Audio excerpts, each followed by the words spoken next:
भोपाल का Hoshangabad road royal farm villa colony का 307 number flat, जहां अब सिर्फ एक दिया टिमटिमा रहा है। कभी यहां हंसी की आवाजें गूंजती थी, पर अब हर चीज जैसे चुप है, गुमसुम है। ऋषिराज भटनागर उम्र 51 साल, पत्नी पारुल और 2 बेटों के साथ एक आम जिंदगी जी रहे थे, जिसमें संघर्ष था, उम्मीदें थीं और पिता होने का बोझ भी। सोमवार रात की आंधी आई और अपने साथ बिजली ले गई। रात के 10 बजे होंगे। पिता ने अपने 8 साल के बेटे देवांश से कहा, जा बेटा ऊपर घर चला जा।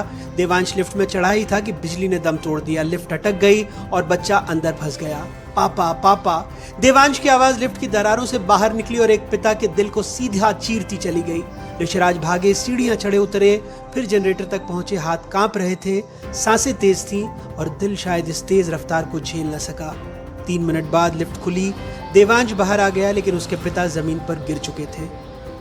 उतरते हुए वो भागे हैं वहाँ पर, और यहीं जो घटना स्थल है, यहाँ जो पेड़ है इसके सामने उनके पिता आए और एकदम गश खा के गिर जाते हैं। और गिरने के बाद जो है उनके पिता को CPR दिया जाता है।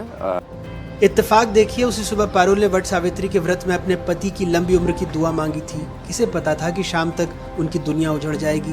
3 महीने पहले उनके पिता की भी दिल का दौरा पड़ने से मौत हुई थी। चाय का प्याला अभी आधा भरा ही था। ऋषिराज न सिर्फ अपने परिवार के सहारे थे, बल्कि पूरी सोसाइटी की जिम्मेदारियां भी संभालते थे। प्रॉपर्टी डीलिंग करते थे, इंश्योरेंस का काम भी देखते थे। वो उन गिने चुने लोगों में से थे जिनका वजूद खामोशी से चलता था, लेकिन किसी की भी रीढ़ बनता था। 3rd फ्लोर से लेकर 3rd फ्लोर पे उनका घर था, तो 3rd फ्लोर से सीढ़ियों से आए, लिफ्ट तक, जनरेटर तक गए उस समय, और सडन कार्डियक अरेस्ट हुए और फिर उनका CPR किया। पैनिक अटैक आया। हमारे यहाँ सिस्टर हैं, तो उन्होंने पल्स चेक करी, पल्स नहीं मिली तो उन्होंने CPR किया।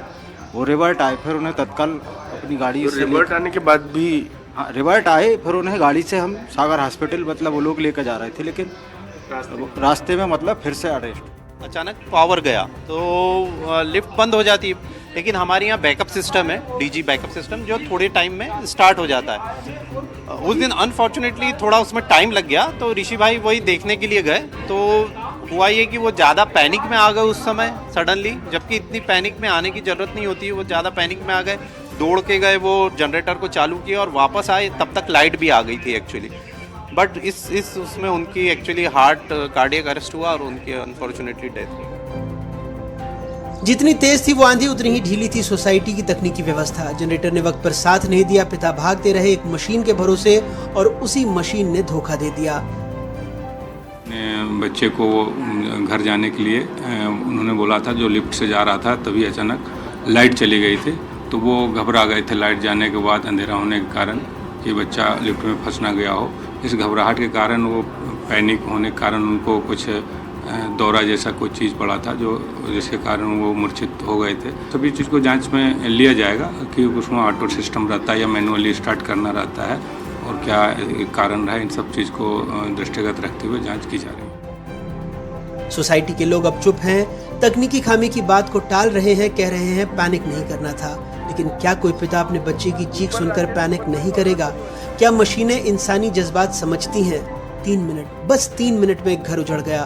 कभी देवांश अपने पापा को कहता होगा, लिफ्ट में डर लगता है। अब लिफ्ट की वो रात जिंदगी भर का डर बन चुकी है।